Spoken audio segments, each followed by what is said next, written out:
बदल्या बढत्या.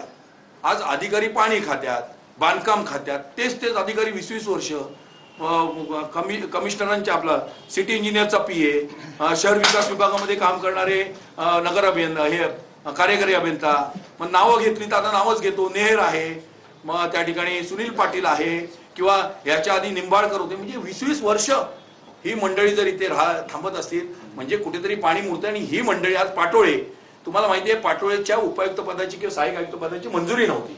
पाटोळे हा समाज विकास अधिकारी, नंतर उपायुक्ताला तुम्ही बेकायदेशीर मंजुरी दिली, पेपरमध्ये पेपरवाल्यांनी छापले, पुरावे दिले आम्ही. त्या पाटोळेकडे अतिक्रमण, त्याची चौकशी सुरू आहे सहाय्यक आयुक्तांची, तरी सुद्धा चौकशी सुरू असताना तुम्ही त्याला एवढं महत्वाचं खातं दिलं आणि त्याला बढती दिली आणि तो पाटोळ्याचा अडकला. वर्धापन दिनाच्या दिवशी नामुष्की आली सगळ्यांना सोडून त्या ठिकाणी यायची. आज एवढा मोठा काळा दिवस या ठाणे महानगरपालिकेत कधीच बघायला मिळाला नाही. तो ह्या सरकारच्या काळात, या सत्ताधारी पक्षाच्या काळात बघायला मिळालेला आहे. त्यामुळे माझं तर, आमची तर विनंती आहे सगळ्यांच्या वतीने, तुम्ही स्वतः ईडी चौकशी लावा. म्हणजे कोणी कोणाला पैसे दिले, CDRs कोणाकोणाचे आहेत, काय सगळं फॉरेन्सिक रिपोर्ट सगळं बाहेर पडेल ना. चल ठीक सर. प्रत्येक महानगरपालिकेमध्ये एक प्रमोशन पॉलिसी असते.